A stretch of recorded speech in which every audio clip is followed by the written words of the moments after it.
Donc là, ça tourne. Là, j'ai pas appuyé sur le bouton direct. Regarde ici. On monte. Oula! On va monter en niveau d'énergie. Et ça commence bien. Ouais, ça commence là. Le mec, il tombe. Ok. Merveilleux. Bienvenue, les gars. Je suis en compagnie d'un bon ami qui m'a sollicité et que aussi je me suis proposé avec forte insistance. Sinon, je vais te boxer à sec de frappe. Non, et ça concerne bien entendu la jante féminine. Et mon ami est un profil assez particulier. C'est le plus beau gosse de la salle quand on par les meufs. Ah, c'est reparti, c'est reparti. Les meufs qui font des eye contact tout le temps, c'est insupportable. Mais on veut s'entraîner tous les deux. Hop, t'as une meuf qui passe. Ah. Insupportable. Beau gosse, intelligent, smart et qui a une manière d'interagir avec la jante féminine assez particulière, très très très séducteur. Oh, arrête. Toujours plaise. Et les meufs aussi, tu es tombé sur des profils intéressants. On va dire ça comme ça. Ouais. Est-ce que tu peux nous en dire un peu plus? Ça dépend de quel profil tu parles, du coup, et de qui tu parles en soi. Tu peux nous parler des différents profils que tu as rencontrés si tu le veux.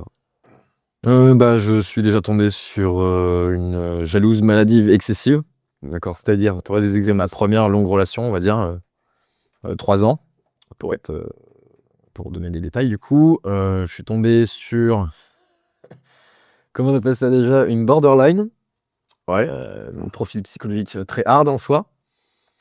Et je le savais pas au début. Ça, c'était 1 an et demi de relation. Et la dernière, je pense que c'était une mythomane absolue même. Où au final, après 1 an de relation, je suis tombé de très haut et je me suis dit, je connaissais absolument pas la personne au final. Ouais. Donc voilà, après les profils psychologiques sur lesquels je suis tombé. Je confirme, et j'ai dû te ramasser à la pelle. Après, bon, je fais pas tout blanc non plus, j'ai aussi mes défauts comme tout le monde, mais voilà, je sais pas si ça en valait la peine. Mais enfin, si c'était équitable, quoi. Est-ce que t'es chaud qu'on développe un peu plus?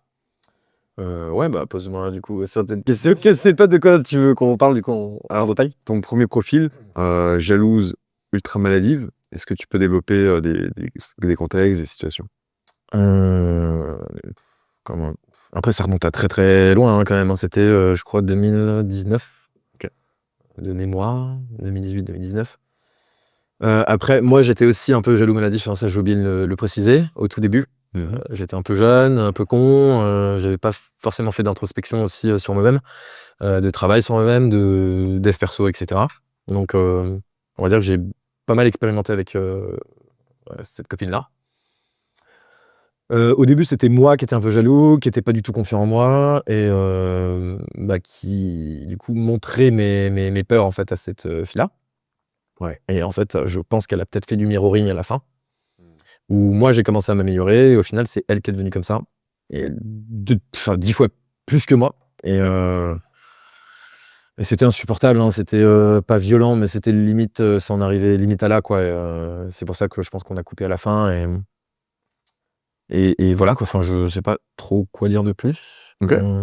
Tu aurais des exemples précis qui seraient assez hard? On va même dire manipulatrice pour le coup, parce que voilà, du coup, je vais mourir, parce que c'est quand même très personnel, mais on a vécu du coup, on a vécu un avortement, je vais le dire clairement, et elle m'a un peu tout remis sur moi. Enfin, un peu tout remis sur moi. Pour la petite histoire, du coup, on était, ok, on se protégeait pas et compagnie, donc on était tous les deux en tort. On rentrait de festival, on était quand même un peu éméchés, et on va dire qu'on l'a fait un peu partout, voilà. Et du coup, pas forcément de précaution, pas de précaution, quoi, en fait, tout simplement. Et elle est tombée enceinte. Et au final, tout m'est retombé dans la gueule, quoi. C'était moi le fautif, c'était moi. Enfin, est-ce que je dois dire les mots exacts qu'elle m'a balancé ou Non, juste partage. que c'était de ma faute, c'était à l'homme de porter la responsabilité, que c'était à l'homme de faire attention, que c'était à l'homme de façonner la femme, etc., etc., etc. Comment est-ce que tu t'es senti? Je me suis senti comme la pire des merdes, je vais le dire honnêtement. Désolé pour la vulgarité, mais bon, voilà, je parle avec mes mots. Et ouais, j'avais tout ce poids psychologique sur moi. Et on en a beaucoup, beaucoup joué. Et sur toutes les situations, du coup, de toute façon, tu m'as fait ça, de toute façon, tu m'as fait ça. Et en fait, je pouvais rien dire. Et à chaque fois, je me sentais coupable. Et ça partait en vrille, quoi. Et à un moment, moi, c'était au bout de peut-être la 3e année, donc la dernière. Je me suis, comment on dit ça? Dégradé, enfin, je sais pas le mot exact. Ouais, Enfin, je prenais plus soin de moi, je fumais énormément du coup de joints, j'avais maigri, la libido était plus là de son côté. Moi, je lui ai posé des questions, je lui ai dit: «Bah, je comprends pas, pourquoi du coup pourquoi on le fait plus? Est-ce que je t'attire plus?» et cetera. Et elle m'a balancé des mots qui étaient quand même assez cash. Dans le fond, je pense qu'elle avait raison, mais c'était la manière en fait qu'elle avait de le dire qui était, hard en fait. Et elle m'a balancé que j'avais plus aucune masculinité, plus aucune virilité, plus rien, que je donnais plus envie, que ci, que ça. Et en fait, je pense que ça m'a complètement motivé à faire cette transformation physique, du coup, parce que je l'ai pas précisé, mais donc ça fait 4 ans que je suis dans la muscu. 40 cm de tour de bras. Bon, arrête ça. Je passais des 54 kilos du coup aux 84 là maintenant actuellement. Joli. Sec, hein, du coup je précise bien. Et voilà, ça a été la première. Je divague un peu là, mais ça a été la première motivation, vraie motivation, on va dire, personnelle que j'ai eue. Et voilà quoi. Enfin, je sais pas si j'ai d'autres exemples en particulier. Elle pouvait super mal me parler en public, vraiment comme une merde, hein. Tout le monde me le disait autour de moi. T'as pas à te faire parler comme ça. Et moi, par pure dépendance affective, je restais. Voilà, je sais pas trop quoi dire de plus vis-à-vis de cette relation-là, parce que ça fait quand même pas mal de temps. Il y a certains détails que j'ai oubliés, je pense. Voilà, hein. Sacrée expérience. Ah ouais, ouais. Ah ouais. Et pour le deuxième profil? Deuxième profil. J'aurais peut-être dû préparer des notes avant parce que. Deuxième profil. Tout allait bien au début. Excuse-moi, hein, du coup, C'est celle que j'ai connue. Oui, ouais, j'allais dire le prénom. Hein. Ah non, attends. Oui, c'est celle que tu as connue en premier. Tout se présentait bien. Après, je l'ai rencontré dans un contexte de soirée du coup techno, en after. Donc, c'était peut-être pas forcément aussi le meilleur contexte pour rencontrer la femme de sa vie. Mais après, écoute, le monde est fait de tout. Mais voilà, tout était bien, tout était cool. C'était très passionnel, on va dire, cette relation-là. Donc, très intense dès le début. Sexuellement parlant, hein, je précise du coup, c'est une des choses qui a fait que le couple il a aussi tenu.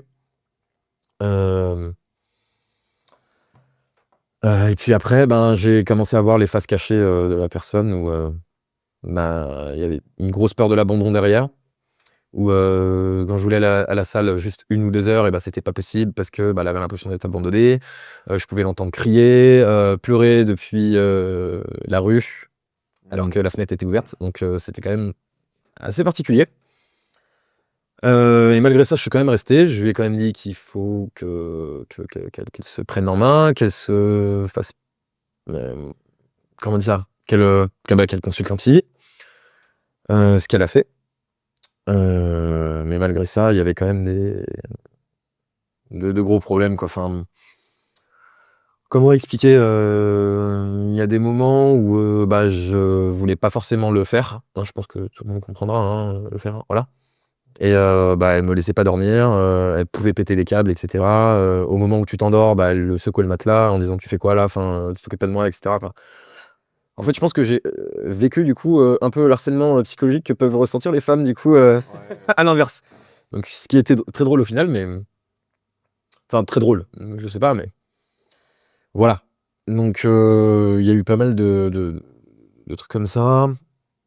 Excuse-moi, hein, je suis en train d'essayer de me remémorer le tout parce que c'est pas évident. Oui, pour la fluidité, il y aura des moments où je pourrais. Ouais. En fait, t'en fais pas. Tout ce qui compte, c'est que tu sois à l'aise et que tu sois sûr de tes mots, que tu as envie de communiquer ces choses. Enfin, que ça Ouais, bah là, servir. au sort de l'assiette, quoi.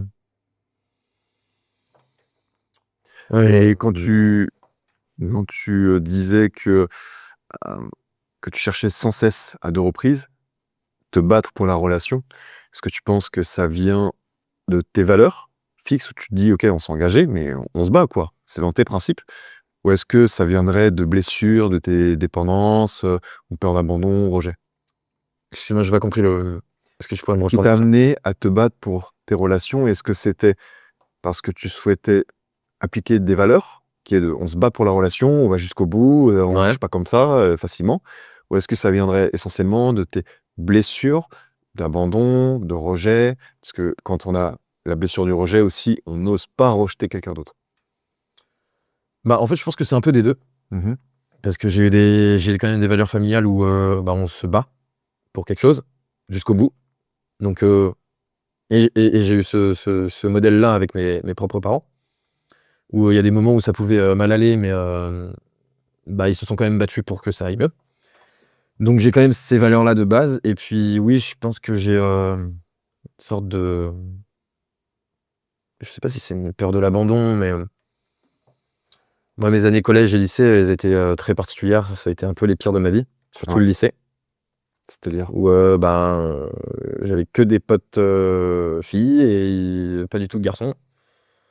Parce qu'il y avait une tête en fait qui m'aimait pas du tout et qui a monté un peu tous les gars, je pense, contre moi. Et au collège, du coup, bah, j'ai eu cette étiquette-là un peu pas du bolos, mais bah, j'étais un peu persécuté, quoi, hein. J'ai vécu comment on dit ça en anglais, c'est bullying, mais du harcèlement. Ouais, je disais la même chose, je connais. Et psychologique, du coup, pas physique, comprends.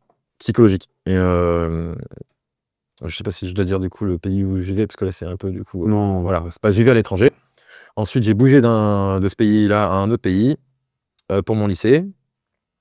Et je me suis dit que c'était bah, une nouvelle vie, nouvel endroit, nouveau départ.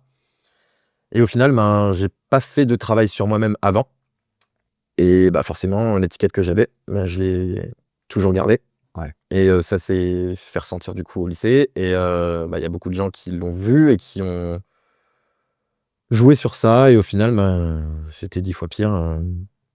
Voilà. Et j'ai vécu ce même harcèlement-là avec beaucoup plus de personnes. Et pourquoi je te dis ça au final? Parce que oui, peut-être cette peur de l'abandon. Je sais pas si c'est vraiment une peur de l'abandon, mais Rejet de la société qui oui, voilà, ce Pensez- rejet-là. Et ouais. comme tu n'as pas fait ce travail-là, même si tu as complètement changé de pays et qu'il n'y a pas de lien entre les personnes qui t'ont harcelé au collège, dans le pays à l'étranger où tu te trouvais, et ensuite en France, Mhm.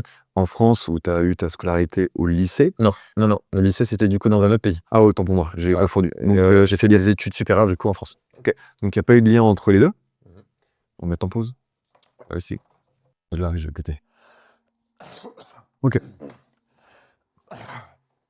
Donc, il n'y avait aucun lien entre ton collège et ton lycée. Non. C'était deux pays différents. Ouais. Et comme tu n'as pas fait ce travail intérieur, tu as en plus, d'autant plus, vibré, entre guillemets, l'énergie, les process inconscients se sont bien imprégnés par le harcèlement que tu as eu au collège. C'était ce que tu as reflété au lycée. J'ai Et gardé en la fait, petite tête, quoi. c'est ça. Et eux, ils l'ont compris. Et ils ont agi de la manière dont tu leur as dit d'agir inconsciemment, indirectement. C'est ça. Ouais, bah du coup, est-ce que je continue plus tard, du coup, enfin, chronologiquement? Ouais, tu peux avancer là-dessus. Bah, après le lycée, du coup, bah, j'ai bougé en France pour mes études supérieures de base. Je vais pas dire lesquelles. Oui, voilà. Là, je me suis redit encore une fois, nouveau départ, nouveau pays, etc. Et en fait, j'ai fait tout l'inverse. Je suis rentré en école du coup de commerce. Voilà, je vais pas plus détailler que ça. Mais comment expliquer? J'étais limite un peu mytho. Enfin, du coup, je m'inventais un peu une vie pour être populaire, pour être machin. Et au final, ça a marché. J'étais bah, très populaire, hein, voilà. Tout le monde voulait être pote avec moi et machin, et machin, machin. Sauf que le problème, c'est qu'au bout d'un certain moment, bah, tu vis dans tes propres mensonges. Et tu te dis, mais attends, tout ce que j'ai construit là, c'est fake en fait, c'est pas moi. C'est pas moi, tout simplement. Et donc, à un moment, j'ai arrêté du coup ces études supérieures-là. J'ai fait d'autres études dans le son, de manière générale. Ouais, je vais pas préciser non plus. Et bah, c'est à partir de ce moment-là où j'ai commencé à devenir moi-même, à arrêter de mentir aux gens, à moi-même, et à juste être moi au final, et de plus avoir ces étiquettes-là. Et bah, à partir de ce moment-là, banger, quoi. Enfin, tout a commencé à devenir mieux sur tous les plans, tous les angles. Et voilà. Après, j'avais quand même mes traumas. Et là, on en revient du coup aux copines. Où c'est à partir de ce moment-là. Parenthèse avant d'aller jusqu'à, si je peux me permettre. T'as une souffrance au lycée qui était similaire à la mienne de ce que j'ai pu avoir. Tu t'es dit, je peux le vivre. Il y a 2 solutions face à ça. Soit on prend la voie la plus difficile, qui est de faire ce travail-là et d'être authentique, d'accepter ce qu'il arrive. Soit c'est la méthode entre guillemets dark, qui est de mentir, plus que arrondir les angles, pas être dans l'authenticité. Et là, en fait, ça a de gros impacts négatifs sur nous, sur notre entourage. Et tu as pris cette voie-là au début, en profitant du changement d'environnement. Et tu dis non, je veux faire retour en arrière. Mais c'est compliqué de dire, bon, bah les gars, je vous ai menti sur ça. Tu as profité de changer un autre environnement pour te dire, ok, c'est 100% moi, authentique. Et là, ça a été l'épanouissement. Et c'est qu'à partir de ce moment-là où tu as pu avoir un réel épanouissement. C'est à partir de ce moment-là aussi tu commences à te faire des introspections sur toi, parce que à faire des introspections tout court, parce que voilà, où tu commences à réfléchir à ce que tu as pu faire peut-être comme erreur aussi plus jeune, où tu fais un travail sur toi-même. En fait, à partir du moment où tu veux être sincère avec toi-même, et c'est à partir de ce moment-là que tu commences à faire un travail au final. Parce que sinon, tu peux pas. Tu nies ou tu ne sais même pas ce qu'il y a comme blessure profonde. Qu'est-ce que t'aurais donné si tu n'avais pas fait ce travail d'introspection? Quelle serait ta vie si tu ne l'avais pas fait? Je pense que j'aurais toujours gardé la même étiquette et que dans tout domaine, j'aurais été pareil et j'aurais peut-être été même persécuté ou j'en sais rien, ou on serait foutu de moi au boulot, les potes, voilà quoi. Donc, et tout ça sans psy, hein, je veux le préciser. Maintenant, oui, j'en vois une, mais tout ça, c'était tout seul chez moi en rentrant de cours, où je me posais plein de questions, où je réfléchissais à plein de choses, même ma vie familiale quand j'étais au collège et au lycée. Parce que tout ce qu'il y avait au lycée, ça se répercutait moi dans ma famille. Ouais. En fait, j'avais tellement un vide au fond de moi et une haine que je la refourguais vers mon frère. Ouais. Ce qui se ressentait du coup par rapport à mes parents. Le problème, c'est que mes parents étaient pas raccords et mon père du coup prenait ma défense et ma mère prenait la défense de mon frère. Et du coup, ça créait des tensions aussi entre les deux. Et en fait, la famille, ça a explosé. Et comme j'ai dit, au tout début, là, où mes parents, du coup, ils ont fait beaucoup d'efforts pour rester ensemble, etc. Mais en fait, c'était un des principaux problèmes. La mésentente, les traditions différentes, parce que mes parents sont d'origine complètement différente, aussi de religions différentes, même s'ils ne sont pas forcément pratiquants, mais c'est pas la même manière d'éduquer. Et du coup, voilà, quoi, ça a fait tout un bordel. Et je sais plus, c'était quoi ta question de base? Que le harcèlement va jusqu'à détruire le foyer familial. Voilà. C'est extrêmement puissant, c'est destructeur. Je comprends, je compatis plus que ça, parce que j'ai vécu aussi. Donc en tout cas, bravo à toi de faire preuve de résilience face à tous ces obstacles, Oui. et aussi de t'ouvrir, qui vont inspirer beaucoup. Il y a encore du travail à faire en tout cas. Ouais, mais au moins, ce qui est très important, c'est que l'introspection peut se faire seul, du moins on peut aller très loin seul, même si on peut pas forcément tout faire et qu'avoir du soutien, ça nous apporte beaucoup. Et tu as fait la réelle introspection, même si on n'arrive pas forcément à être toujours dans ces caps-là. Il y en a 2. Il y en a une, c'est une introspection de masturbation intellectuelle qui est là pour nous auto-valider, qui est là pour défendre notre ego sans remise en question et maintenir nos process, à légitimiser nos process, comme le timide qui est là pour se dire non, j'ai de bonnes valeurs à pas aborder les meufs, alors que non, en fait, mec, on va se le dire, t'excuses ça pour pas les aborder parce que t'es lâche, parce que tu manques de courage et que t'as peur des meufs. Et t'as la réelle introspection, ce qui est de se dire non, je suis timide, j'ai peur, et il faut que j'affronte, il faut que je fasse face. C'est ça, tu mets le doigt sur quelque chose et au final, quand t'en prends conscience, tu peux que t'améliorer du coup. C'est ça, et peu de personnes le font. Parce que c'est très difficile, c'est très douloureux. Ouais. À l'image du mec militaire qui va faire la guerre. De s'accepter, c'est très dur. Hein. Et il préfère aller faire la guerre plutôt que de faire face à ses peurs. Le classique du mec qui va faire des trucs de malade à la guerre, qui risque sa vie, et il a peur d'une meuf de 60 kilos. Alors pourtant, il y a eu des cas où il a dû se défendre et d'agir dans la légitime défense à tuer d'autres personnes. Il arrive en France, il n'arrive pas à aborder une meuf, tu vois. Donc, c'est pas évident. et même des profils super virils, balèzes, ils ont des potes. Ouais, merci. Non, j'ai... Oui, gars, j'ai... Et t'as fait ce travail-là, même s'il y a toujours des choses encore, et ça va être des choses qu'on va évoquer. Mais avant ça, on a pu voir chronologiquement un peu plus ton vécu. Et tu as évoqué donc ta deuxième relation et l'hyper indépendante, enfin la dépendance affective, dans la Sur la peur peur de l'abandon, ouais. Ouais. Est-ce qu'il y a d'autres choses que tu veux évoquer là-dessus ou on passe au troisième? Parce que je sais qu'il y a d'autres éléments. Est-ce que tu veux garder l'anonymat par rapport à ça? Hum, Non, pas forcément. Non, non, non. Bah, ça, peut-être que ça me reviendra. Ok. Sinon, je peux couper et je peux te le dire et tac. Ben ouais, vas-y. Mais en fait, Autorisation. Donc, vas-y, je t'en prie.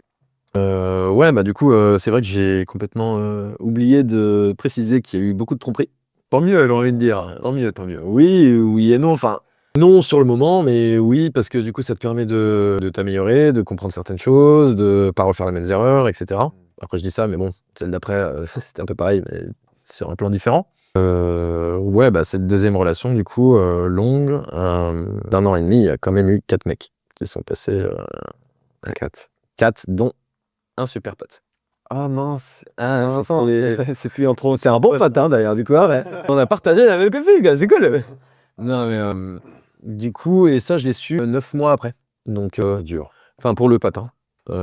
En gros, on s'est séparés 2 fois. Enfin, elle m'a quitté 2 fois parce que apparemment, j'étais pas assez présent en ligne, par message, etc. Je répondais pas assez vite. Moi, il faut savoir que du coup, je viens d'un pays où on avait peu de réseau, pas trop de téléphone, machin, tout ça. Et ben, moi, j'étais plus dans les valeurs de la vraie vie et pas assez sur les réseaux, pas assez sur la télé, pas assez sur tous ces trucs-là, les médias et compagnie. Et en fait, j'ai pas forcément cette habitude d'être accroché à mon téléphone en permanence, alors qu'en Occident, je sais que c'est le cas. Que dès l'âge de 5-6 ans, maintenant, voire maintenant 3-4 ans, on est tous sur un iPad et compagnie.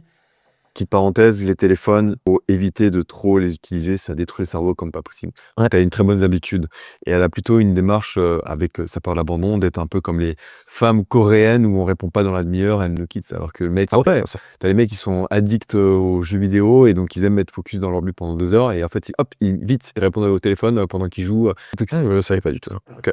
Mais en tout cas, ouais, voilà, j'étais pas assez présent apparemment en ligne et voilà, et je répondais pas assez vite et du coup, ben, elle pensait que je m'en foutais complètement et que voilà, j'avais rien à foutre d'elle. Donc encore une fois, la peur de l'abandon, du rejet et voilà. Du coup, elle m'a quitté une première fois. Ça a duré, je crois, 2 semaines. En 2 semaines, du coup, il y a eu 2 mecs, je crois. Non, 3. 3 dont le meilleur pote, mais ça, du coup, je savais pas. Elle m'a dit qu'il n'y en avait que 2. Enfin, que 2. Façon de parler, hein, mais que 10. Du coup, voilà. Malgré ça, bon, je me suis dit, en fait, elle m'a pas trompé. Parce que techniquement, elle m'a quitté. Sauf que c'était le premier ou deuxième soir où elle m'a quitté, quoi. Donc, bon, c'est limite de la tromperie, mais techniquement, c'en est pas. Ensuite, on s'est remis ensemble. Moi, je pense que c'est aussi de la dépendance affective. Pourquoi je me suis remis avec elle. Je pense que tu étais dépendant. Ah oui, et je pense que je le suis toujours encore un peu, mais enfin, vu que j'ai quand même fait Avec elle ou juste être dépendant affectif? de manière générale. Ouais. Et ça, je pense que c'est dû aussi à tout ce que j'ai raconté, collège, lycée, la peur du rejet, et voilà quoi. Donc voilà. On s'est remis ensemble, ça a duré quelques mois, et puis après, elle m'a requitté une deuxième fois, pour exactement les mêmes raisons. J'étais pas assez présent par message. Est-ce que tu avais changé des choses? C'était beaucoup plus présent pour elle? Vous avez pu communiquer là-dessus? Bah, on était quasiment H24 ensemble, quoi. Hmm. Donc bon, Est-ce que tu penses que c'est parce qu'elle était extrêmement dans la peur de l'abandon? ah oui, Tu penses que- pour te donner un exemple, elle, oh non, je vais pas donner la ville où elle habite, mais elle habitait pas à Paris, dans une autre ville un peu plus loin, et elle allait voir sa famille du coup de temps en temps. Et quand elle rentrait sur Paris, par exemple un dimanche, c'était impossible que moi je puisse passer un dimanche solo. Il fallait absolument que je sois avec elle. Sinon, elle pouvait piquer des crises, péter des câbles, m'envoyer des messages de haine, etc. Et d'où le fait d'être borderline, où en gros, au début, elle me parle tout gentiment. Mignonne, est-ce que tu pourrais venir? Ça serait cool. Moi, je fais comprendre que bah non, on s'était dit que le dimanche, on le passait solo. Déjà, on passe quasiment toute la semaine ensemble. C'est bien aussi d'avoir des moments pour soi tout seul. Ça, c'est important de le souligner, du coup, d'ailleurs, aussi dans le podcast. Hein. C'est important d'avoir ces moments pour soi. Et du coup, ben, c'était mignon au tout départ, et du coup, après, ben, ça commençait à pas mal parler, mais je sentais qu'il y avait un changement, du coup, dans dans la dynamique des messages. Et puis après, ça commençait limite à mal me parler, à m'insulter, à me traiter de tous les noms parce que j'étais un connard et parce que j'étais ça, je m'occupais pas d'elle, j'étais pas assez investi, et blablabla. Alors que c'était juste un dimanche, tout seul. C'était ça de base. Hein. Donc voilà. Elle m'a quitté une deuxième fois, ouais, c'est ce que je disais, du coup pour les mêmes raisons. Moi, j'ai un peu lâché l'affaire, je m'étais dit que c'était vraiment fini là cette fois, je me suis dit bon, c'est bon, j'en ai marre. Au final, ça a duré une semaine. Je suis parti chez mon meilleur pote, j'allais dire la ville, mais non. Je suis parti dans une autre ville, du coup à côté de Paris, m'exiler un peu une semaine et souffler un peu. Et au final, je sais pas pourquoi, bon là je vais raconter ça, mais je sais pas si c'est utile. Quand tu as un espèce de ressenti au fond de toi, tu te dis, là on est en train de me faire quelque chose, il est en train de se passer quelque chose, je sais pas c'est quoi, mais je sais que je vais avoir mal, je sais pas pourquoi. Et bah le soir même, en fait, elle avait du coup couché avec un quatrième mec. Le soir de la fête de la musique, là c'est peut-être un peu précis, mais m'en fous. Elle avait qu'à pas le faire, voilà. Mais du coup, voilà, si tu te reconnais, salut, j'espère que tu vas bien. Vous êtes effectivement des millions à nous suivre. Merci beaucoup pour votre soutien. Continuons, on va dépasser la barre des 5 millions de likes. C'est à toi de partager et la grande force, le grand travail qu'il a pu faire. Dire ça avec une telle légèreté, c'est alors que la souffrance qu'on a lorsque on apprend qu'on a été trompé, t'as l'impression de mourir. Ouais. Après là, du coup, comme je l'ai dit, c'est pas forcément de la tromperie pour cette relation-là. Là, c'était très technique et très malin, on va dire, parce que elle m'avait encore une fois quitté.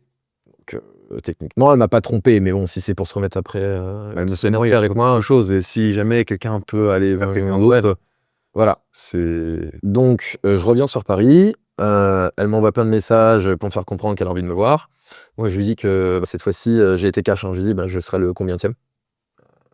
Sur la liste, là, je serai le combien. Elle me dit, mais non, il y a eu personne, pas du tout. Hein, viens ce soir. Moi, étant un mec qui réfléchit avec ma j'y vais, je fonce.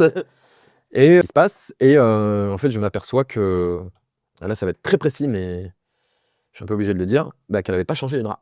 Voilà. Elle n'avait pas changé les draps, la dame. Et du coup, elle me l'avoue, qu'elle avait vu un mec la veille. Donc, ça a été très dur pour moi de digérer ça, mais je sais pas pourquoi, encore une fois, peut-être par dépendance affective, je suis resté.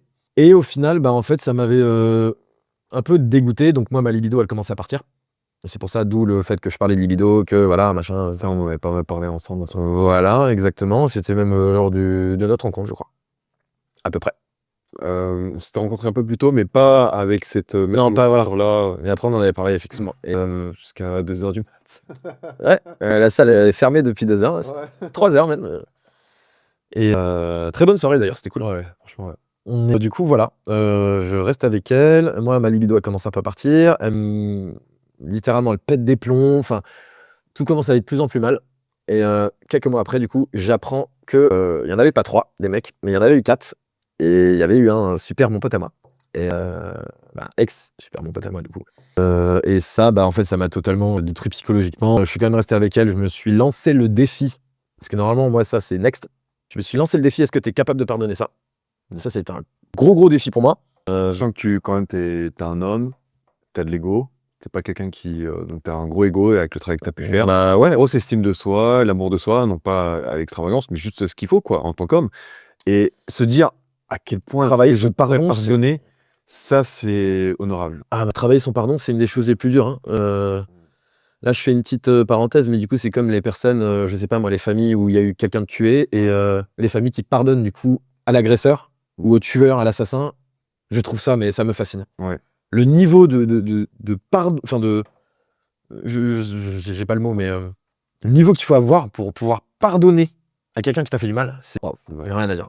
Donc voilà, je me suis lancé ce défi-là. Au final, en fait, je lui ai fait la promesse de jamais lui remettre ça dans la gueule parce que si tu veux pardonner, tu dois passer au-dessus. Et tu dois plus, du coup, faire référence à ça. Ça a été très dur parce qu'en fait, il y avait n'importe quoi qui me rappelait cette situation. On regardait une série, on se posait devant un film ou quoi, quand il y avait une tromperie ou quand il y avait un truc comme ça, moi, en fait, je pétais pas un plomb, juste. C'est pas que je faisais la gueule, mais je parlais pas trop, j'étais un peu dans mon coin. Et ça durait quoi, 10-15 minutes. Mais moi, je lui ai demandé aussi, parce qu'elle m'a demandé de pas lui reprocher, mais moi, je lui ai demandé, si jamais ça arrive justement ces moments-là, laisse-moi dans mon coin. Et elle pétait les plombs. Elle disait, oui, pourquoi tu fais la gueule? Oui, pourquoi t'es comme ça? J'ai dit, mais laisse-moi juste tranquille. Là, c'est toi qui as merdé. Juste, laisse-moi digérer. Ouais. Voilà. Et ça passait pas, et du coup, voilà, ça partait de plus en vrille. Et au bout d'un moment, ça allait plus, et puis voilà, hein, les choses ont fait que là, c'est moi qui l'ai un peu quitté. Elle était d'accord. Moi, je lui avais dit, hein, le jour où c'est moi qui te dis que c'est fini, c'est vraiment fini. Donc voilà, il s'est passé ça. J'ai enchaîné directement du coup avec une autre relation. Du coup, là, mon ex-relation, on va dire récente, ça fait quoi? Peut-être, je sais pas si je dois préciser, mais peut-être 8-9 mois. Voilà. Je pensais que c'était la femme parfaite. J'ai pas pris mon temps en fait pour me remettre en couple. J'ai directement enchaîné. Je vais avoir l'étiquette du mec relou. Mhm. Qu'est-ce que j'avais dit à ce moment-là? Ouais, c'est une vraie bonne idée. J'avais l'impression de pas s'occuper de quelque chose et en fait, si on peut pas lui enlever quelque chose à cette femme-là, c'est qu'elle est juste magnifique. Elle est très très très très belle. Ça, voilà, c'est Petit aparté, indéniable. C'est vrai qu'elle fait partie des personnes belles et en fonction des préférences de chacun, là, effectivement, pour toi, elle était très très très belle. Moi, je la trouve belle, mais même un peu ouais. Chacun superficielle peut-être, ouais. Et Ouais. je sais pas, moi c'était un peu l'image parfaite que je m'étais créée dans la tête et je me suis dit waouh, enfin, faut pas du tout que je laisse passer ça. Ça, c'est... Je suis tombé amoureux en fait de sa beauté et pas de sa personne. Mais au-delà de ça, c'est pas que de la beauté, c'est ce qu'on appelle l'anima. C'est l'anima qui, à travers toute notre expérience, qui va combiner ce que nous sommes, notre identité, nos valeurs, ce qu'on a validé depuis notre canapé lorsqu'on regarde des séries, des films, qui condense, qui fait un sacré mélange et notre inconscient se dit hop, c'est ce style de profil. Et que à travers ce que peut dégager la personne, à travers cette tenue vestimentaire, à travers son visage, ses expressions faciales, à travers aussi sa démarche, son énergie globale qui nous fait distinguer dans quel cas c'est ce qu'elle peut appartenir, ses idéologies, ses valeurs. Et hop, ton inconscient, il l'a sélectionné et qui a dit: «Oh putain, celle-ci, elle est incroyable». Comme lorsqu'on voit une femme, oh, on tombe littéralement amoureux. Ce mécanisme-là, il est très, très, très déclenché auprès d'hommes qui sont pas dans une aisance et dans une abondance de la jante féminine et qui, direct, pouf, ils ont ça qui s'active face à un profil de OnlyFans et là, ils deviennent complètement amoureux, ils vont dépenser des sommes astronomiques. Ouais, je suis d'aller et à s'imaginer certains profils. Donc ça, c'est qu'il y a un équilibre à avoir, c'est pas être trop dans cette dépendance de cet animal-là et bien sûr, se dire: «OK mec, c'est une meuf, sur la télé, une meuf, OnlyFans, tu redescends». Et aussi, si on l'a pas du tout, c'est qu'il y a aussi un déficit là-dessus. Et dès qu'on a ça, c'est une opportunité qui est incroyable de se dire: «Waouh! Donc hop, cette personne, c'est mon anima. Pourquoi est-ce que ça l'est? Qu'est-ce que ça reflète?» Introspection, introspection, introspection. On comprend le pourquoi du comment. Et effectivement, tu es tombé sur ce profil-là que tu vas développer par la suite. Et c'est là qu'on se dit: «Ah, effectivement, j'ai pas fini de travailler sur moi. Pourquoi est-ce que mon anima, il l'a sélectionné?» C'est qu'il y a des choses encore qui seraient améliorées de mon côté, dans ma volonté de m'améliorer. Je vais suivre du coup ce que tu dis. Je tiens à préciser du coup quelque chose. Du coup, pour les personnes qui peuvent éventuellement nous écouter, dès le début, en fait, j'ai fait quelque chose qui était pas ouf et que j'ai compris par la suite. C'est que je me suis placé clairement en dessous d'elle et je l'ai mise sur un piédestal. Et je lui ai dit, mais comment une femme comme toi peut être intéressée par un mec comme moi? Et ça, c'est très important du coup de le dire. Et que il y a beaucoup de mecs qui font cette erreur-là. Et elle a eu la sagesse de me dire, tu dois jamais dire ça à une femme. Parce que du coup, ça te place en position inférieure, t'as pas confiance en toi. Et elle m'a dit, hein, t'es un mec très très beau, machin, enfin intelligent, musclé, tout ce que tu veux, t'as tout pour toi. Donc pourquoi tu te places dans ce rang-là? Enfin, pourquoi tu te places à cette position-là? Moi, je te considérais même au-dessus de moi. Et maintenant, en fait, en me disant des trucs comme ça remet un peu en question les choses. Bon, là, sur le coup, non, mais pour plein de situations, oui. Elle a eu la sagesse de te le dire, seulement c'était trop tard, c'était implémenté au fond de toi. Et là, ce qu'il aurait fallu dire, c'était: «Non, en fait, c'est juste qu'il y a mon anima, non, juste mon inconscient qui t'idolâtre, mais en fait, non, c'est juste qu'on est au même niveau, voilà». Mais quelque chose aussi de très important, c'est qu'à un moment donné, t'avais un mec à la salle, il t'a dit: «Lui, c'est mon idole, j'aimerais trop être comme lui». Ah oui. Et là, ça aussi, ça a été c'est au même niveau, voire pire, parce qu'en plus, ce mec-là, Ouais, attends, du coup, je vais raconter. Ouais, ça, c'est quand même une situation particulière, hein, ouais. Alors, il faut savoir que du coup, avant de me mettre avec cette femme-là, je connaissais un mec du coup à la salle, mais bon, c'est très précis hein, ce que je dis là. Je connaissais un mec depuis quelques années. On va dire que son groupe de potes et mon groupe de potes sortaient de temps en temps ensemble en soirée. Donc voilà, c'était pas vraiment mon bête de pote, mais c'était une bonne connaissance. Et on était toujours content de se croiser. Et en fait, oui, c'était clairement mon objectif physique. C'était un peu mon idole, mais je l'idolâtrais, voilà. Et je lui ai même dit, c'est-à-dire que je lui ai dit, mec, tu pèses combien? Putain, t'as fait un travail de fou, je veux trop te ressembler, t'as un corps de fou. Et le t-shirt. C'est avéré que c'était son ex. Ouais, je me mets cette femme, elle me parle du coup d'un mec qui va à la salle, etc. Et qui, voilà, me donne son prénom. Et je lui dis, mais me dis pas que c'est le mec avec qui de temps en temps je m'entraîne. Elle me dit, elle m'a fait voir sa tête, je me montre, elle me dit, ah bah oui, c'est lui. Et elle fait, ah mince, pourquoi je lui ai dit tout ça? Donc, ouais, gros coup dur pour le joueur français.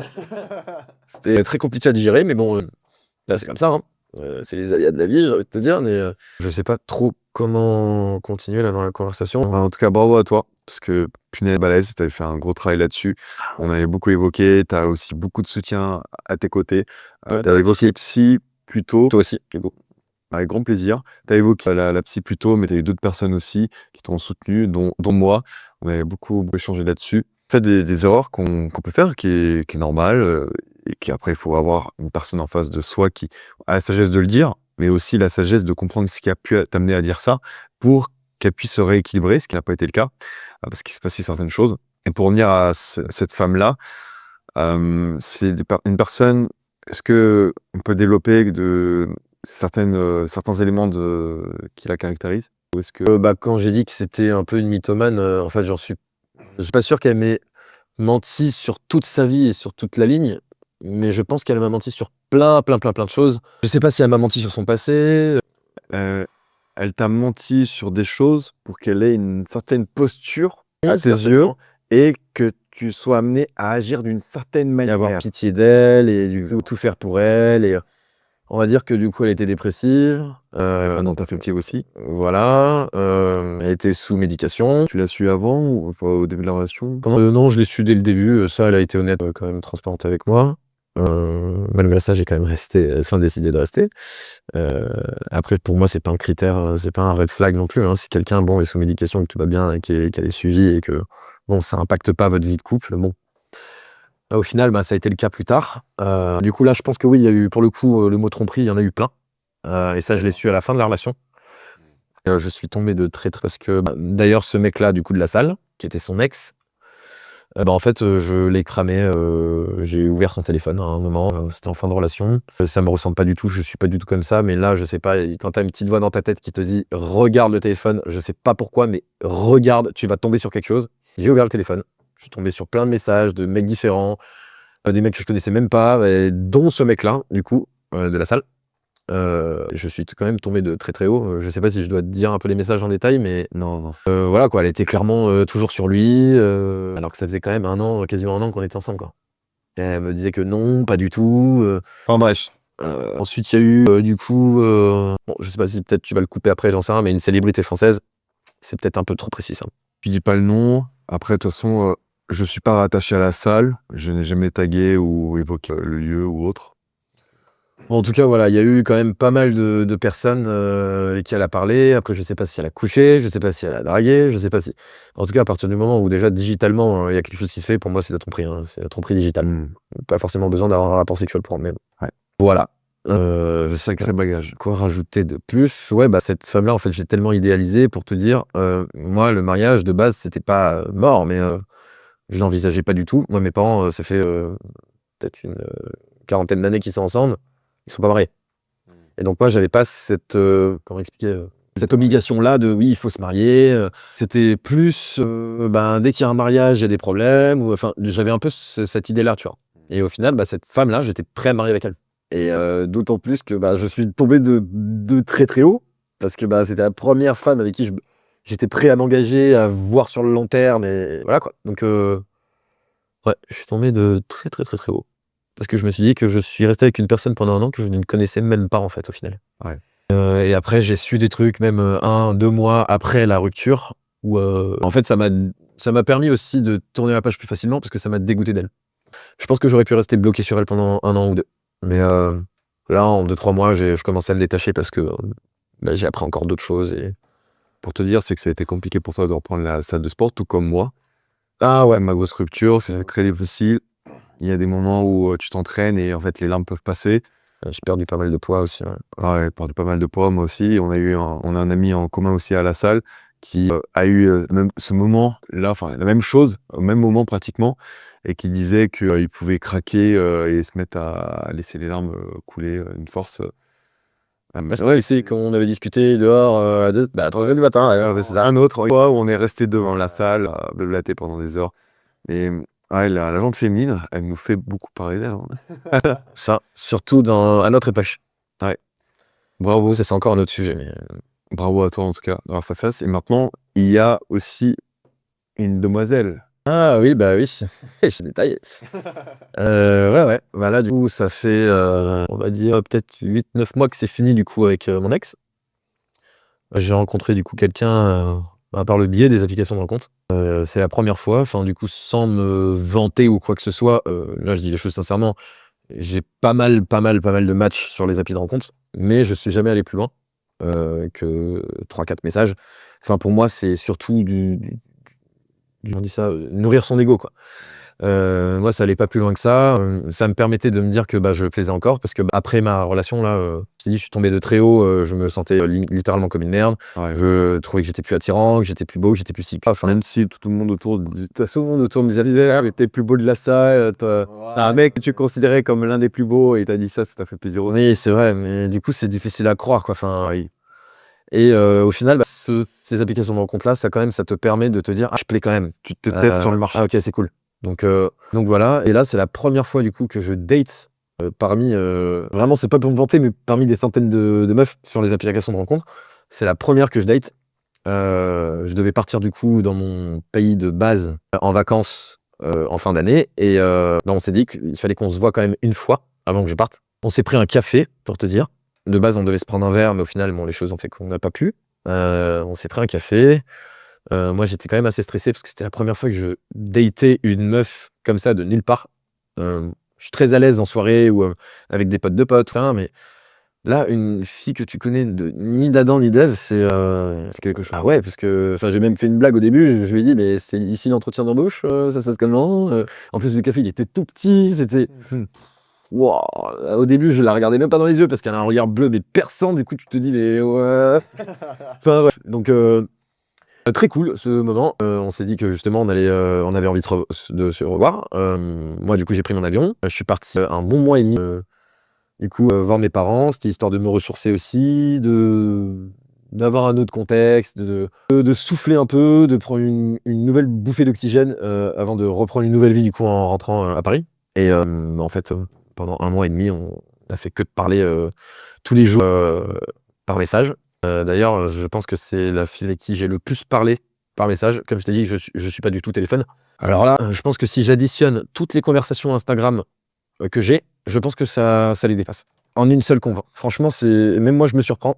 Des centaines de messages par jour, pour te dire. Voilà. Et je lui ai même dit, c'est la première fois que ça m'arrive, quoi. Et elle m'a dit, elle aussi, de parler autant à quelqu'un. Après, bon, le contexte, il disait que on était un peu obligé de parler à distance. On pouvait pas se voir. Mais voilà, donc depuis un mois et demi, on parle. Il y a un élément aussi important à considérer, c'est que le fait d'avoir rencontré la femme avant de partir à un voyage, ça la stimule énormément. Et elle te disait encore plus, c'est la frustration de ne pas t'avoir. Donc, t'es quelque chose qu'elle ne peut, entre guillemets, pas consommer. Et ce qui la stimule énormément, par aussi la distance avec les réseaux ou autres, et elle te désire d'autant plus à côté et ça la rend addict à toi. Moi, je l'ai vécu 2 fois. 2 fois, et elle est partie 2 mois et demi, où on a fait que discuter toute la journée. Elle était partie 2 mois et demi en Espagne. Et l'autre fois où c'est là, moi qui étais parti en Asie du Sud-Est, 2 mois et demi, et en fait, on était complètement addict là-dessus. Ouais, Je l'ai vu juste avant, le jour d'avant, avant mon voyage, et à mon retour, on s'est revus et c'était parti, quoi. Ouais, bah, c'est un peu ça qui s'est passé. On n'arrêtait pas de se dire qu'on avait envie de se voir. Enfin, même, comment expliquer? Moi, pour moi, une fille bien, qui se respecte, etc. Mais malgré ça, on se chauffait quand même à distance alors qu'on s'était jamais vu, tu vois, pour te dire. On avait grave envie de se revoir. On se disait qu'on allait faire plein de trucs ensemble. Voilà quoi. Enfin, plus les jours y passaient, plus on s'attachait. Et voilà, plus on était addicts l'un de l'autre et on avait envie de se voir. Donc voilà, je sais pas trop quoi rajouter là pour l'instant. Ok, bah, tu as mis le contexte. Et ce qui nous a amené à faire ce podcast, c'est la situation actuelle de ta relation que tu as avec elle. Donc, jusque-là, on a évoqué tout le contexte de ta vie afin que les spectateurs ils puissent mieux comprendre dans quel contexte est-ce qu'ils se trouvent. Donc, on a pu relever certains biais psychologiques, qui est la dépendance affective, qui est aussi le sur du rejet, de l'abandon, de vouloir énormément faire bien les choses. Donc, une bonne charge émotionnelle dans tes relations avec beaucoup, quand même, beaucoup de romantisme, si je rectifie moi, si Non, t'as totalement raison. beaucoup de romantisme, qui même si tu vas avoir ton dimanche tranquille, parce qu'il est minimum, et t'en as qui atteint un certain stade, et ouais, on peut se dire, hein, comme les meufs, elles vont pas se dire, ouais, ce sont tous des connards, j'ai rencontré que des mecs toxiques, mais quel est le point commun? Ah, c'est toi. Et là, à peu près pareil, et bien, tu rencontres des profils qui sont assez atypiques et assez récurrents, et sur des centaines de profils que tu as eu de likes, eh bien, tu as pu faire un gros filtre et hop, tu as sélectionné une personne que tu considères quand même une personne bien, qui veut quand même quelque chose. Et quel est son contexte avant qu'on Voilà. arrive en- C'est vrai que j'ai oublié de préciser quelque chose, c'est que ben, on s'est dit dès le départ que on voulait pas forcément une relation dès le départ, enfin une relation sérieuse, être en couple, voilà, pour être précis, mais on voulait pas forcément d'un plan cul non plus. Est-ce que vous vouliez être exclusif? Ça, on n'a pas parlé du mot exclusif pour le moment. Que elle, du coup, je sais pas si je peux le dire ça, mais elle sort du coup d'une relation longue. Bon, en fout de 5 ans, voilà, je le dis. C'était il y a 1 an, donc il y a quand même le temps de se remettre, etc. Donc je me suis dit, bon, pas très frais. Petite parenthèse, Ouais. c'est le temps qu'il faut pour mettre de côté la relation, pour guérir, entre guillemets. Ça dépend du niveau de la charge émotionnelle de la relation. Totalement d'accord. Ouais, mais là, ça peut être 5 ans, il n'y a rien. Ça peut être 6 mois, c'est une charge émotionnelle incroyable. Tant, eh bien, soit la personne, elle le paye en émotion, donc elle peut guérir en très peu de temps, ce que rares font, c'est ce que la solution rarement, c'est auprès de la gente féminine. Et soit ça prend un temps. Donc là, 1 an, on peut se dire que ça peut très bien aller, comme on peut se dire que ça ne Oui, ira c'est pas faux. Et c'est comme le fait aussi qu'il peut y avoir des relations de 6 mois très chargées émotionnellement qui représentent peut-être 15 ans de relation et 10 ans de mariage où bah, il se passe rien et la personne elle peut passer du coup de 15 ans de mariage à une relation passionnelle en 1 mois. Donc Ouais, exactement. c'est vrai, je suis d'accord avec toi. Moi, dans ma tête, à ce moment-là, je me suis dit, bon, 1 an, elle a vu quand même quelques personnes du coup entre-temps. Je me suis dit, bon, il y a eu le temps quand même de tourner un peu la page, etc. Voilà. Mais on était d'accord sur le fait que, enfin, même moi, hein, à ce moment-là, j'étais pas du tout prêt à me remettre en couple, pas du tout prêt à me relancer dans une relation sérieuse. Moi, je voulais limite pas juste m'amuser, parce que bon, quand on dit s'amuser, on peut très vite être pris pour un connard. S'amuser avec du respect. Voilà. Oui. Qu'on s'entend des deux côtés, voilà, on recherche ça, voilà, là, tout va bien. Mais c'était plus dans cette optique-là, de base. Parce que voilà, je voulais pas me remettre en couple, pas machin, enfin, voilà, bref. Et là, bon, bah, les choses ont fait que, avec la distance, le fait de parler autant et autant de temps, à autant de fréquence, et ben, moi, je me suis attaché, hein, c'est normal, c'est humain. Elle m'a dit aussi qu'elle s'est attachée, et voilà. Qu'est-ce qui s'est passé d'autre, du coup? Vers la fin de mon séjour, à un moment, j'ai osé dire quelque chose. En fait, j'étais un peu maladroit, j'ai parlé de pré-couple. J'ai dit qu'on était un peu en phase de pré-couple. Enfin, pour moi, c'est même un peu vrai dans le sens où, bah, quand tu commences à t'appeler bébé, tu t'envoies des cœurs rouges, des machins, des bonnes nuits, des commentaires, enfin, tu parles à longueur de journée, bah, tu es un peu en phase de pré-couple, hein. Pour moi, c'est logique, ça découle naturellement, quoi. Enfin, elle m'a dit: «Pré-couple, quand même pas». Et là, j'ai fait: «Comment ça?» Enfin, du coup, j'attends ton explication. Elle me dit: «Oui, bah, en fait, là, certes, on se parle tous les jours. On s'est dit qu'on avait vu personne, à partir du moment où on s'est parlé. Moi, j'ai arrêté de parler du coup avec des personnes avec qui je parlais. Il y a que toi à qui je parle. J'ai vu personne. Toi, c'est pareil de ton côté. Donc ça, c'est cool. Les choses ont fait que bah, on est alignés sur ça. Mais voilà, je sais pas si on peut parler d'exclusivité pour le moment. Je sais pas si on peut parler de couple pour le moment. On s'est vu qu'une seule fois. On n'a même pas couché ensemble. On n'a pas, voilà, on n'a rien fait. On s'est juste pris un café. Donc là, en fait, tout est cool. Tout porte à croire que bah, ça va être bien. On va vivre des choses cool. Mais voilà, j'attends de voir en physique et en vrai comment ça se passe dans la vie du quotidien. Si du coup tout ce qu'on se dit par message et la fluidité qu'il y a par message, c'est la même en temps réel. Et ça, en vrai, je suis totalement d'accord avec elle. Et ça, je lui ai dit: «Oui, bon, je me suis peut-être un peu emballé sur le mot pré-couple, mais c'était juste pour dire que voilà, moi là, moi ça me plairait pas forcément que tu vois quelqu'un, pendant que je suis à l'étranger, alors qu'on se parle quand même tous les jours». Et je sais pas si c'est la même chose de ton côté, je sais plus si elle m'avait répondu, je me rappelle plus, mais voilà, je lui ai quand même exposé ça. Et Elle m'a dit oui, bah dans tous les cas, quand tu commences à fréquenter quelqu'un, l'exclusivité, ça en découle naturellement. On n'a même pas besoin de le dire. Donc j'ai fait ah bon, on est quand même aligné sur ça. Ça c'est cool. Donc voilà. Et en fait, bah, plus le temps y passait, plus on parlait, plus moi je m'attachais, plus je m'imaginais des choses quand j'allais rentrer, qu'on allait faire plein de choses. Et là, du coup, ça fait littéralement 4-5 jours que je suis rentré. On s'est vu le 2e jour. Bon voilà, on a couché ensemble, c'était très bien. On s'est fait un petit... oula, je sais pas si du coup, là, ça va peut-être être trop détaillé, mais on s'est fait une belle sortie sur Paris, suivi d'un bon resto, et suivi d'une belle soirée. Voilà, on va dire ça comme ça. Charge émotionnelle. Chargé émotionnel et... Voilà. Mais du coup, tout s'est bien passé. Après, du coup, à la fin de la soirée, moi, je lui dis, bah, parce que tout s'est passé chez elle. Est-ce que tu veux que je rentre chez moi? Est-ce que tu veux que je reste? Et elle m'a dit, bah, en vrai, là, on est en semaine, il est un peu tard, je vais devoir me lever tôt, j'aimerais bien, du coup, être toute seule, du coup, pour travailler le lendemain, machin. Moi, il n'y avait pas que ça. Je me suis dit, c'est peut-être un peu trop tôt pour, voilà, pour dormir chez elle, mais bon, moi, je t'avoue que bah, c'est la première fois que ça m'arrive, en fait, où je ne dors pas chez quelqu'un ou que quelqu'un n'est pas chez moi après avoir eu un acte, voilà. Que ce soit un coup d'un soir ou quelque chose de sérieux. Du coup, bah, mon ego, il a quand même pris un petit coup. Je lui ai dit non, pas de souci. Elle me dit, mais j'espère que t'es pas vexé, j'espère que tu le prends pas mal, vraiment. Dans tous les cas, si tu veux, le week-end, on pourra dormir ensemble. Parce que là, du coup, bah, je bosse pas le lendemain. Je me suis dit, bon. Mais n'empêche que c'est la première fois que ça m'arrive, ça me fait un peu bizarre. Je rentre dans ma voiture, un peu vénère. J'envoie des messages vocaux à mes potes en disant, putain, je me suis fait têche de l'appartement. J'ai l'impression de faire un vulgaire mouchoir. Et ouais, je comprends les femmes qui sont utilisées. Attends, je mets un peu d'humour. Mais un peu d'humour, mais vrai au final. Hein, donc voilà, je rentre chez moi. Je comprends pas trop. Je me dis avec tous les messages qu'on s'est envoyés, je pense qu'elle aurait quand même voulu que je dorme avec elle. Du coup, je commence à me poser 10 milliards de questions. Peut-être un peu à remettre en question aussi la nature de notre relation. Et après, je pense que je l'ai un peu fait ressentir par message. Je pense qu'elle a vu que j'étais un peu vexé, mais bon, on n'en a pas trop parlé. C'est là où on en est. Et après, ultérieurement, vous allez vous retrouver pour en parler. Ouais, là, j'ai une petite pause. Je sais plus trop de comment là, sur quelle là. La continuité de vos échanges ont amené à ce que vous ayez un tel niveau d'attachement qu'en fait, vous êtes dans l'exclusivité. Et après, vous êtes retrouvés, vous avez fait 2 dates sympas, vous êtes passé à l'acte sans que vous dormiez ensemble. Donc là, l'ego en prend un coup. Et après, tu as changé d'attitude et vous en avez parlé par messages vocaux et tu m'as partagé justement cette conversation écrite et Ah oui, ouais. qui nous a amené à se dire putain, il y a vraiment vraiment beaucoup de choses intéressantes dans cette situation et on est là à en parler justement. Ouais, merci de m'avoir Contextualiser là-dessus.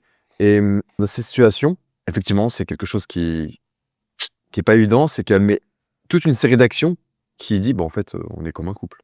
Oui, voilà. Charge émotionnelle, présence, niveau d'affection, commun qui Séquence des messages, voilà quoi. mais bonne nuit, t'as bien dormi, tu t'es bien levé. Merci de m'avoir rafraîchi la mémoire. Et ensuite, ouais, t'as voulu placer le mot, pouf, retrait. Direct, ça s'est dit, ah non, non, on n'est pas en couple, Ouais, c'est un peu ça. prendre le temps. Bah, du coup, là, je vais raconter ce qui s'est passé. Là, ça m'a rappelé du coup ce qui s'est passé là, récemment. En gros, je sais pas à quel moment tu as posté la vidéo, mais on va mettre le contexte. C'est bientôt la Saint-Valentin. Voilà. Bah, c'est même la semaine prochaine. Et du coup, bah, moi, je lui dis, je lui parle du mot Saint-Valentin parce que bon, Saint-Valentin, ça fait quand même un peu couple, un peu trop engagé, etc. Mais je lui dis, j'espère que le samedi pro, t'es libre. J'ai fait t'es libre, hein, j'espère. Et elle me dit, comment ça? Je lui dis, bah, j'aimerais bien faire quand même quelque chose à cette date-là. Je lui lance la perche. Enfin, si je le dis samedi prochain, à cette date-là, bah, t'es censé regarder le calendrier et comprendre. Et je lui dis, bah, moi, en tout cas, ça me plairait bien de faire un truc avec toi, voilà. Après, je parlais pas forcément d'un dîner aux chandelles ou voilà, mais juste de faire une petite sortie cool, quoi. Et elle me dit, mais de quelle date? Comment? Péniche, bord de la Seine, c'est ça, cette tour Eiffel. 3 troubadours. Ouais, non, du coup, bah, elle me dit, mais de quelle date on parle? Je comprends pas, je sais plus de. Elle m'a dit de quelle date on parle. Et là, je me dis, bon, là, je pense qu'elle fait exprès. Une femme, normalement, ça fait attention à ce genre de petites choses. Ouais. Quand on parle de date, elle regarde directement. Enfin, voilà, je pense qu'elle voulait pas trop qu'on en parle. Et bah, je lui ai dit, bah, je te laisse regarder sur le calendrier. Tu sais pas ce que c'est le 14 février, tu vis dans un trou toi aussi? Parce que bon, on a eu ce petit délire où, bah, moi vu que j'ai vécu j'ai failli dire le mot et j'ai vécu du coup dans des îles, hein, voilà, un peu paumé, voilà, c'est un peu précis, où il y avait rien et bah, en fait, on avait ce délire-là de tu vis dans un trou toi? Enfin bref. Dans le désert de l'Australie où ça capte. Ouais, voilà, regarde ça. Très loin. Donc je lui dis: «Ouais, tu vis dans un trou toi aussi ou tu sais pas ce que c'est le 14 juillet?» Enfin le 14 février, pardon. Elle me dit: «Ah, MDR, bah, je fais déjà un truc avec des potes». Point.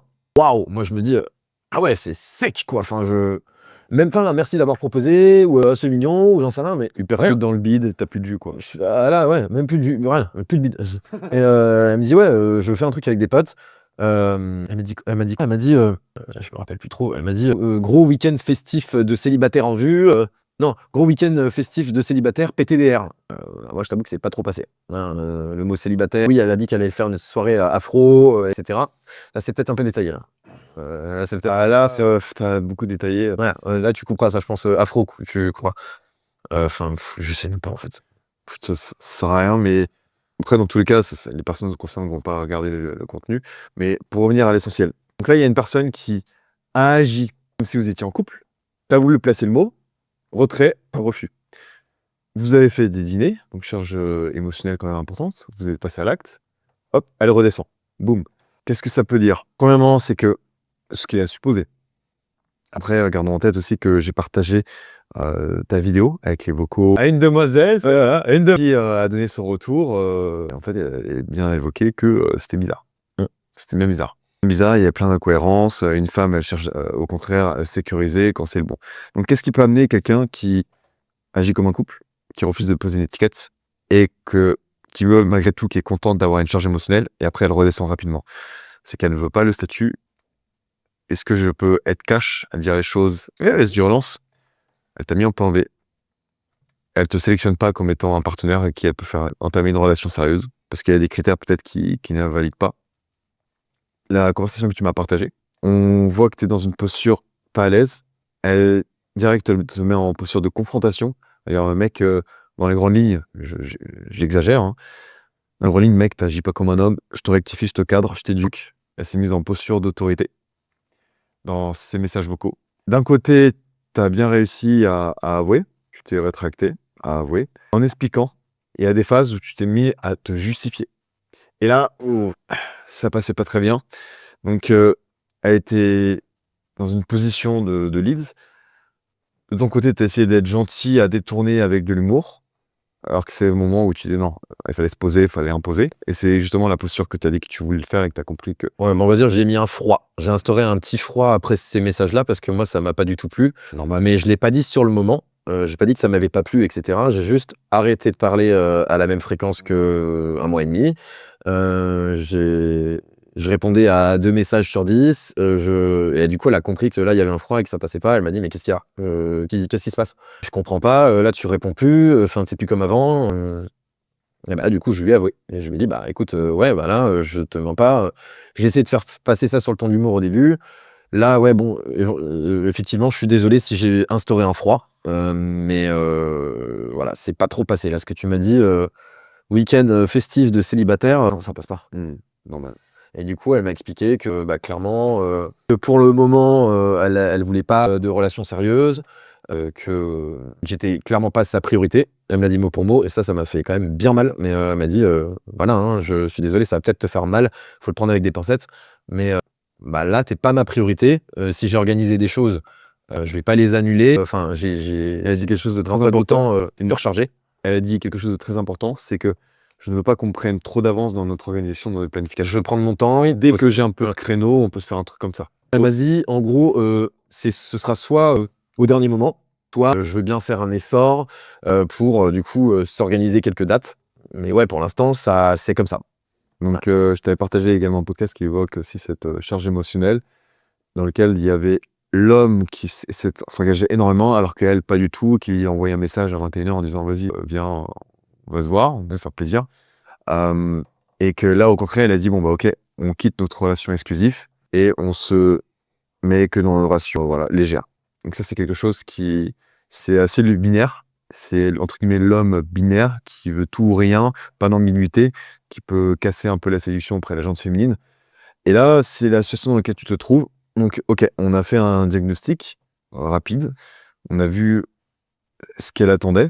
Donc, ce qu'elle attend, c'est que tu puisses voir avec le temps si tu corresponds à ces critères. Donc, c'est quelqu'un qui a une certaine éducation. Donc, elle remplit pas mal de critères pour être une femme en couple, sérieuse et peut-être pour aboutir à quelque chose à l'avenir.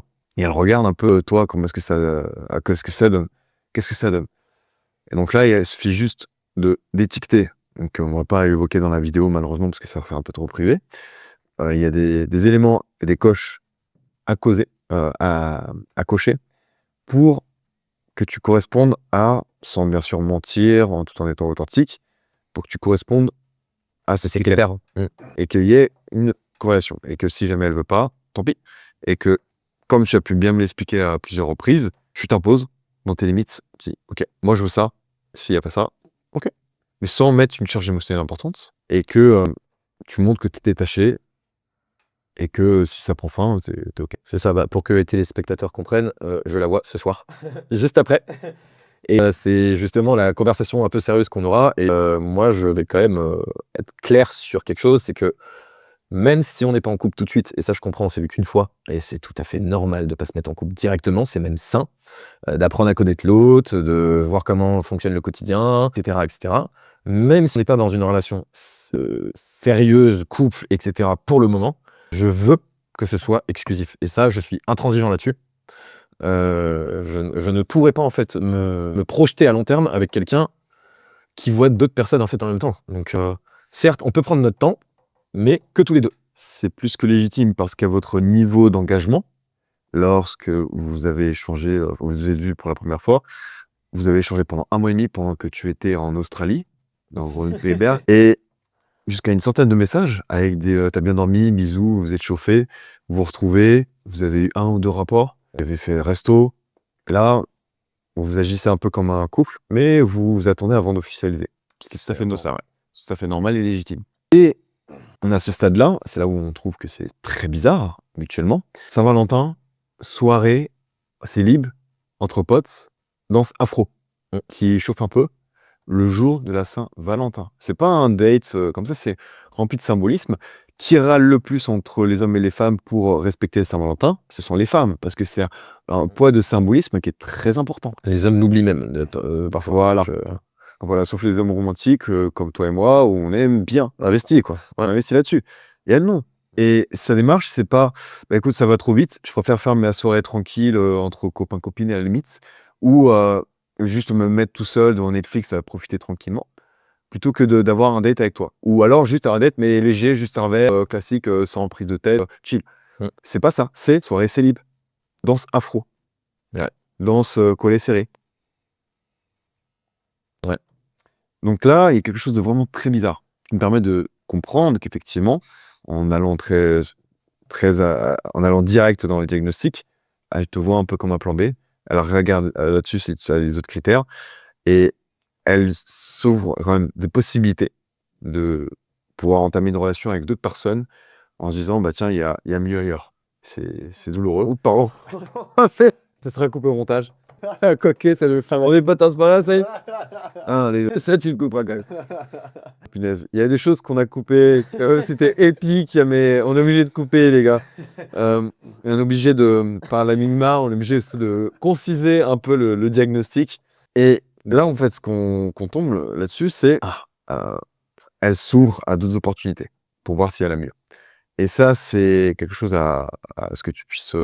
Voilà, est-ce que tu es en accord avec ça ou pas? Je pense que non. Tu prendras ta décision. Et c'est pour ça que je te dis que moi, c'est exclusif ou non, quoi. C'est tout.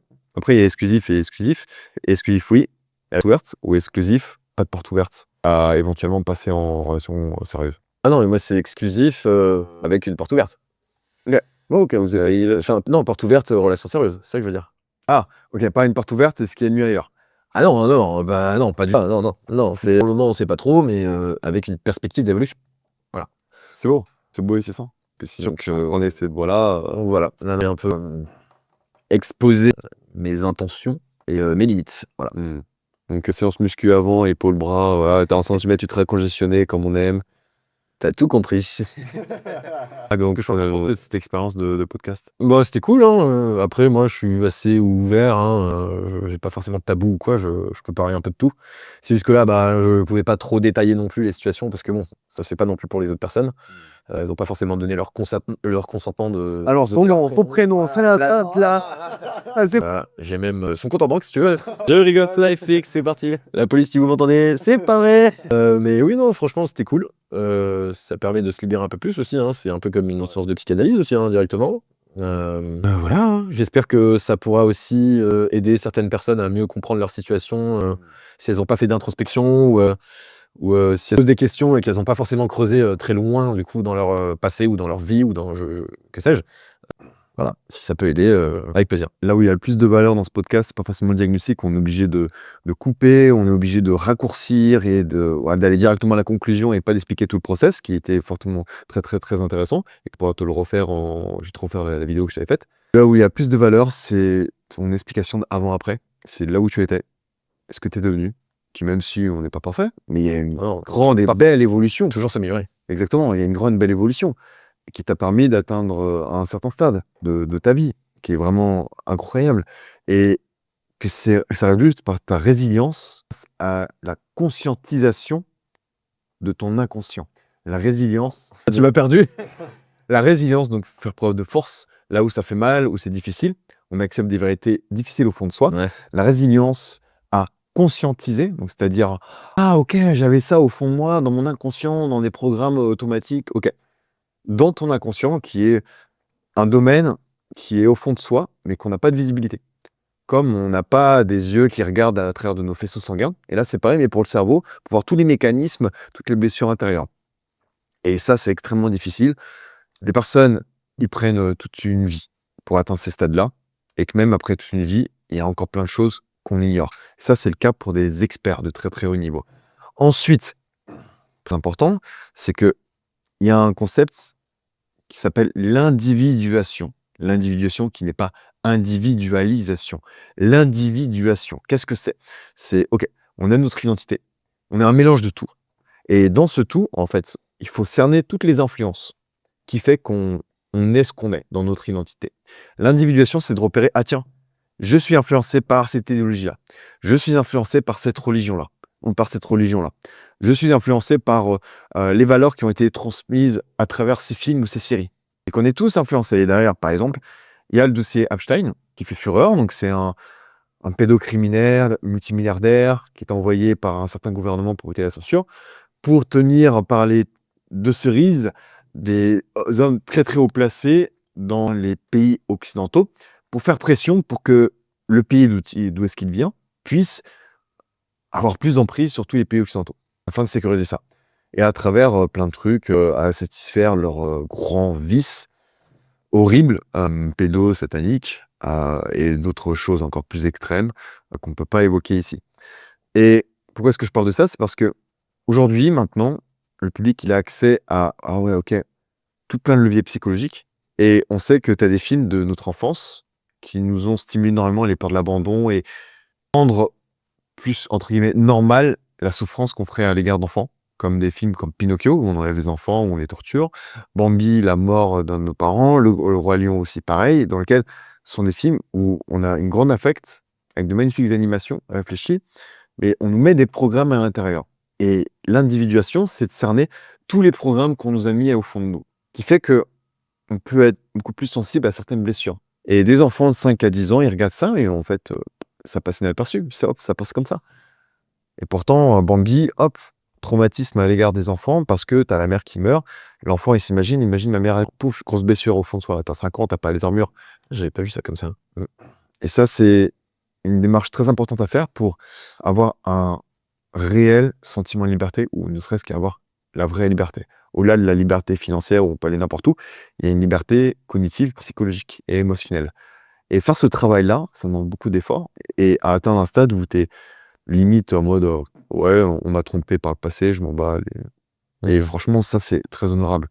Et très notre gestion, c'est de cerner toutes les influences qu'on peut avoir, que ce soit notre inconscient. Donc, tu as fait preuve de résilience pour conscientiser ton inconscient, donc mon podcast Résilience consciente. D'accord, ok, je comprends bien. Et c'est là que toute la valeur de ce podcast se trouve, c'est ton avant-après à travers ton travail d'introspection qui a pris du temps, qui aurait peut-être pu être accéléré en te faisant bien accompagner. Mais en fait, tu as tellement souffert que tu t'es dit non, je veux sortir de ça. Et tu as fait preuve de grande résilience très très difficile. Donc tu as payé énormément d'un point de vue émotionnel, d'un point de vue temps aussi, parce que ça t'a pris des années. Et c'est aussi dans lequel je me retrouve, qui ont fait qu'on a pu avoir construire une belle amitié. Moi aussi, j'ai fait cette démarche-là. Moi, ça m'a pris 10 ans à faire tout plein de traumas, faire face à tout plein de traumas. Une photo aussi que j'ai partagée à l'armée où on me voit, tu sens que ce mec-là, émotionnellement, il est pas bien. Il est aussi pas bien.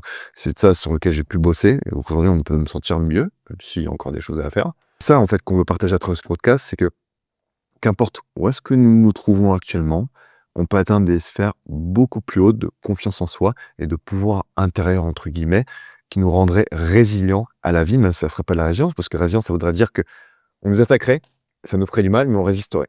Là, ce serait plutôt une paix intérieure, c'est qu'on nous attaquerait, ça nous passe au-dessus. À l'image d'un SDF complètement bourré, il va nous traiter de que sais-je, ça ne nous attend pas, on voit un SDF bourré. On s'imagine, ça nous passe à travers. Par contre, dès que c'est une personne qu'on estime qui a une haute autorité et pouvoir sur nous, peut-être un parent, un patron, un mentor, qui va nous attaquer, ça va nous impacter énormément. Là, ça montre que on n'a pas encore fait ce travail intérieur pour que ça nous passe au-dessus. Tout comme une femme ou même une autre femme peut nous attaquer, peut directement nous dire des reproches très douloureux, ça va nous impacter. On n'a pas encore ce pouvoir de garder notre équilibre, de ne pas être chamboulé, afin d'être en paix.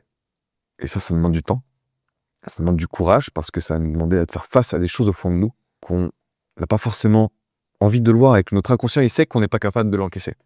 Je vais exagérer encore, mais pour revenir à certains sujets sensibles, un enfant qui subit des choses atroces, l'esprit sait que l'enfant n'a pas les capacités d'y résister, il va le déconnecter. Il va le faire oublier. Et cet enfant, il va avoir 30, 40 ans, sa vie elle est nickel, il s'est renforcé énormément, il a fait preuve de résilience face à certains obstacles de sa vie, et pouf, t'as ces souvenirs qui reviennent.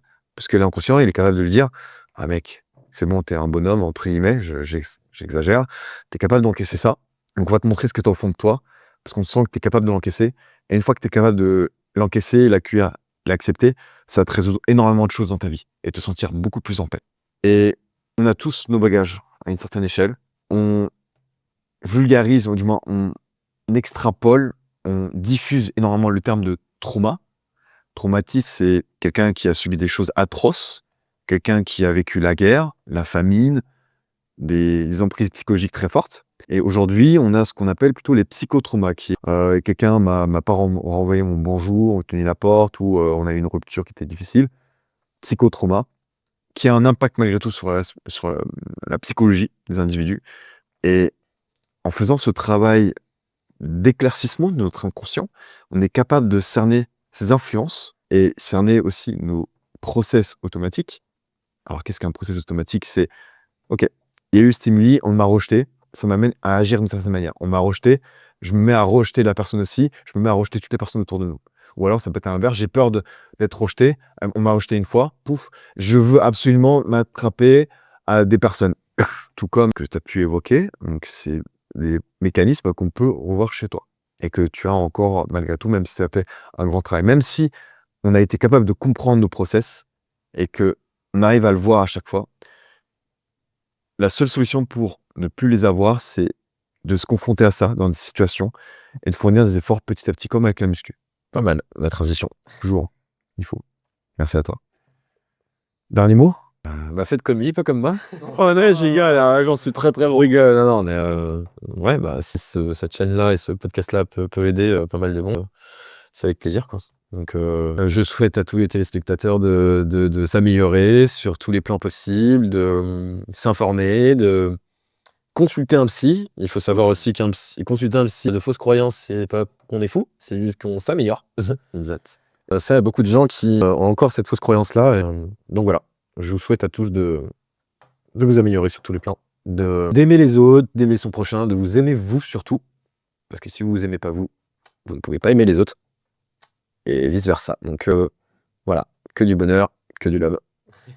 Love, hashtag Novo. Merci à toi. Non, merci à toi aussi. À toi. Et petite parenthèse sur les psys, je ne suis pas psy, je ne me substitue pas à un travail de psy. J'ai une autre manière de faire, une autre manière de travailler. Et les psys ont des avantages, mais aussi des inconvénients, tout comme moi. Donc, un psy a comme avantage de faire un travail énorme, d'avancer très loin.